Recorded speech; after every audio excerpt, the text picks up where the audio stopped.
I'm going to show you how to use energy to solve a problem of an object rolling down an inclined plane. And so in this case, and this is, by the way, my favorite way to do this, okay? In this case, when it's on top of the plane, it's got potential energy, right? So it's got mgh, basically, right? You always start the same way, right? And by the time it reaches the bottom of the plane here, okay, it's both rotating, right, and translating. So it's got translational kinetic energy, so just regular 1/2 mv squared, right? And it also has 1/2 I omega squared.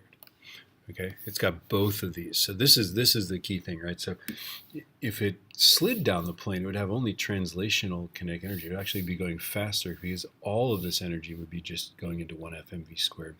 But because it has to roll, it actually goes a little slower than it would if it could just slide without friction down the plane. Okay. Now, what we're going to do is it's a cylinder, right? So there's standard substitutions we do. So the first one is that we substitute for the moment of inertia. So look at whatever it is that's rolling and substitute that. So this guy is going to be 1/2 mr squared, right? Okay, and then the other one is that we'll get rid of this. Our strategy is to basically make this a linear equation. So, or a translational equation is simpler. Right, so what I'm going to do is I'm going to substitute for omega. Okay, now of course V is omega r, so therefore omega is V divided by r. Okay, so I'm going to substitute V over r for omega, right?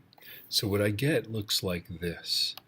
I get mgh is 1/2 mv squared, right? Plus, and now I'm going to substitute, right? So I got 1/2.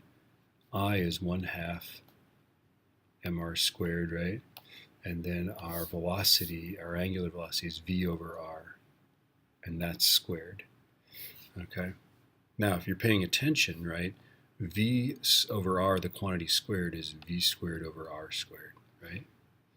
Okay, now we've got r squared there and r squared there, right? And so what we're going to end up with is 1/2 mv squared, right? 1/2 times 1/2 is 1/4, so you end up with what? Plus 1/4 mv squared. Okay. Now I'm going to want you to be able to, on an assessment, I'm going to want you to be able to start with this, right? I want you to be able to make the substitution for whatever this is. And the game is that, of course, I'm going to give you some random moment of inertia, right? You're going to substitute that in there. You always substitute V over R for omega, right? And then you arrive at this thing here, right? Well, 1/2 mv squared plus 1/4 mv squared is, drum roll please, 3/4 mv squared, right? So you'll end up with some random fraction, right? 3/4 mv squared. And I'll want you to do that. I want you to, don't put the numbers in. Notice we haven't put our numbers in. Notice had we put the radius in, it would have canceled, right? So that didn't matter. And in a moment, you're going to see that the mass doesn't matter, right? So we end up with mgh is 3/4 mv squared. Well, the mass doesn't matter either, right? Okay. More mass has more potential energy, but more mass requires, it makes the kinetic energy larger, right? Okay, so let's see. So now we're going to solve for V, right? So comma, 4/3 GH is V squared. So therefore the square root of this is just V. Okay? So now the next step is, let's just plug numbers in and get that velocity, that linear velocity at the bottom of the plane. Okay? So I'm going to do that. I'm going to go square root of 4 divided by 3 times 9.81. And how high is the plane? 0.34. Okay? And I'm going to actually enter the land of numbers. So I'm going this guy, I'm going to go square root of 4 divided by 3 times 9.81 times 0.34. And I'm getting that the velocity is 2.1088 meters per second, okay?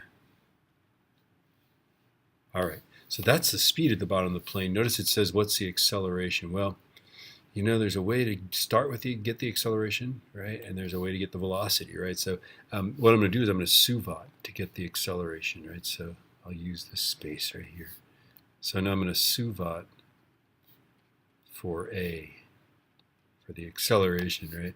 I'm going to use v squared as u squared plus 2as and solve for A, right? So 2.1088 squared, I assume it starts at 0, right? That's what we assumed. Plus 2 times A times, how long is the plane? 2.9 meters.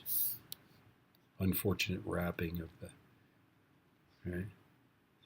There we go. So now I'm going to solve. I'm going to take the number on my calculator, squared divided by 2 divided by 2.9.